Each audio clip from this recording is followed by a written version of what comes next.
Inflation numbers are out, and the numbers are up as people are struggling to pay for gasoline and as well as groceries. And those are some of the numbers that have caused the rise in inflation. Inflation numbers are now 4.25%. They were 3.1% a month prior. But we're going to come back to that, and we're going to talk about that with guess who? The Lieutenant Governor of Minnesota, none other than Peggy Flanagan. And let's bring her in, guys. I'm so glad that she's here. Hello there, Lieutenant Governor. It's great to see you again. Hi, April. I'm so happy to be with you. Yes. So I want to talk to you about immigration, but first I brought up this about the inflation numbers. What are you seeing in Minnesota right now with inflation? What are your residents dealing with, particularly farmers, your rural areas? What's happening? Absolutely. So it's outrageous, and I think we all, saw the clip from Donald Trump, who said that he loves inflation. All right, I'm gonna stop you right there. Team, let's play that clip. Thank you. We will end inflation and make America affordable again. We're going to get the prices down. We have to get them down. It's too much. Groceries, cars, everything. We're going to get the prices down. I will. Are you concerned, Mr. President, about the latest inflation number which came out this morning? Could that be a No, I love it. for The numbers were Republicans great. to try and hold You know what I the really House love? and Senate? I love the inflation. So what we did a juxtaposition of when he was running and how he was talking about affordability. But yesterday in the Oval Office, a reporter asked him, "What do you think about inflation?" And Lieutenant Governor, what did he say? He said he loved it, April. He loved it. Yeah, I mean, this man is so disconnected from what is happening in the lives of real people, real Minnesotans, and as you said, folks who are living in rural communities. When I think about our family farmers, who frankly have had quite possibly the biggest middle finger given to them ever by President Trump with these tariffs, we have Right. lost markets. It has been impossible for folks, and we are seeing people who are literally losing their family farms that have been, with them for generations. Not to Mm. mention, right, the cost of fertilizer, the cost, the high, cost of gas prices right Right. now. It is outrageous. And, when Donald Trump was on the campaign trail, he talked all the time about how the system is rigged. And I think it's how he got a lot of folks to vote for him. And now, more than ever, Minnesotans and folks across this country see that he is the one doing the rigging for himself and for his billionaire besties. So affordability is a Democratic hoax, according to him. But the inflation numbers, right, the inflation numbers are showing that 60% of that 4.25% increase is at 4.25. It's gasoline or oil or energy. And then it goes to uh, groceries and food, etc. But white farmers, I have said white farmers will be my telltale sign in the election because they've been hurting, and you hit that point. What are they saying specifically to you?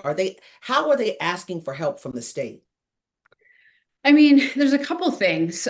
One is just to make sure that we're doing everything we can to try to expand markets, right, for our farmers who've been so impacted by the tariffs coming out of the Trump administration. The other thing I hear a lot from farmers is just, they're upset like that SNAP has just been ripped out of, right, the farm bill, and just how that is impacting not just the ability of farmers, right, to be able to make a living, but that there are also some folks who are farmers themselves who have to utilize SNAP to keep food on the table, right? Wow.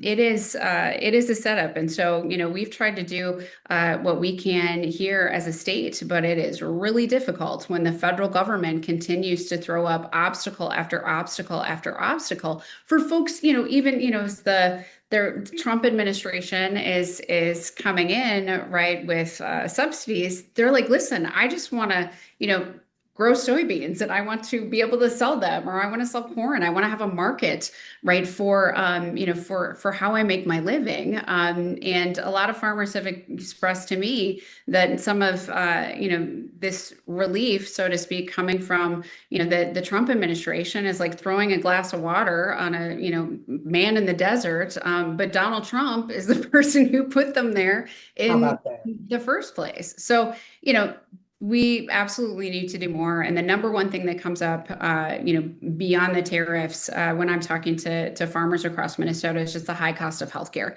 And this is also one of Mm. where I think folks are ready for Medicare for all. Let's make sure that we have that foundation that they can stand on, to give a little bit of breathing room for everything else that folks are facing. If our farmers are having a problem, it impacts us at the grocery store That's with right. high prices and also could be food shortages. John Boyd of the National Black Farmers Association said he's concerned because farmers are being hit so hard with the tariffs, the fertilizer issue, that there could be a shortage. So guys, take a listen. This is important. From Minnesota, you got the Lieutenant Governor, Peggy Flanagan. Now, Minnesota was ground zero at one point when it came to this ICE issue. Donald Trump is now signed a bill at a tune of $70 billion. ICE is getting 11 times more than what they've ever had for the next 3 years. Tell us what's happening when it comes to ICE in Minnesota, and what do you think about this? Because there was no reform. Democrats didn't win. They did not do ICE reform. So I'll say a couple things. One, I am grateful to Senator Tina Smith and Senator Amy Klobuchar, who voted against this additional funding for ICE, because they saw exactly what happened here on the ground. ICE came in, terrorized our communities. We have 2 Minnesotans who were killed. Justice has not been done. And there's been little to no cooperation, right, with local law enforcement, with the state, with the attorney general. And we're still reeling from that. The other thing that I would say is, we've got children who now have ACE scores, adverse childhood experience scores, simply because federal agents, right, were in their neighborhoods. The city of Minneapolis just had a press conference where they, shared that there's been a $700 million hit to the economy due to Operation Metro Surge. So while the national news, right, might have moved on, we are still in it, right? And thinking about that economic recovery, the impact on our children, seeking justice for Renee Good and Alex Preddy. And ICE is still here, right? It might be a little like more insidious, but they're still showing up. People are still carrying their whistles. They're on ICE watch. They have not gone away. Their numbers have been drawn down, but they are absolutely still here. But how are they more insidious now than before? Because I mean, coming in the middle of the night, right? And people are still living in fear, right? We experienced incredible trauma. yes, And that absolutely continues. And so I think it is unconscionable that $70 billion would be given to, this essentially a police force that is only accountable to Donald Trump, that can do whatever they want, have, killed two Minnesotans, and just continue to just wreak havoc and terror wherever they go. We should all be deeply frightened and outraged about all of this. with no reform. With No. no reform, they went through and signed this bill, understanding that America does not like this. And with the 3 minutes I have left with you, I'm going to get as much in, and I'm so thankful that you said yes. So listen, we understand reports from the Minnesota Star Tribune that they're saying that their plans, the Department of Homeland Security is planning to reopen the Appleton prison to detain immigrants. So I was in the Minnesota legislature. I was in the Minnesota House in 2016. I took a vote against reopening that private prison, that very private prison in Appleton. One, because private prisons should not exist in the United States of America and not in Minnesota. And CoreCivic is a horrific company that is, making money off of the detention of immigrants that has no place in Minnesota. I worry that the state does not have a lot of ability to stop it, but I do think it's incredibly important that citizens raise their voices now loud and clear that this has no place in Minnesota, has no place in this country. And what we are watching happen in real time at Delaney Hall should not come to Minnesota. It should not exist anywhere. And it's outrageous. That privatized prison in Newark, New Jersey. You're talking about Delaney Correct. Hall. That's right. So, and as we leave, I want to leave on two positive notes. Prince, did you say I am a huge Prince fan? I miss it. Purple Rain is like all over my house. Oh my goodness. But did you participate this week?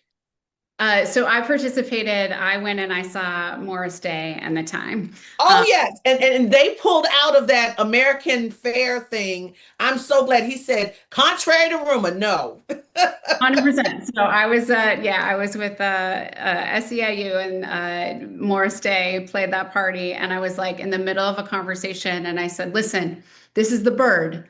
I have to go." And so Hallelujah. Whoa. I know you okay, you got into the bird. Okay. So now I'm gonna give you another cultural kind of question.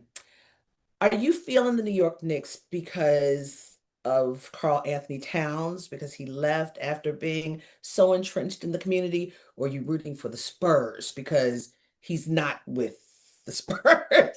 So I will tell you this. Uh-oh. We love Cat. And the joy of watching Knicks fans, the joy of watching folks, I'm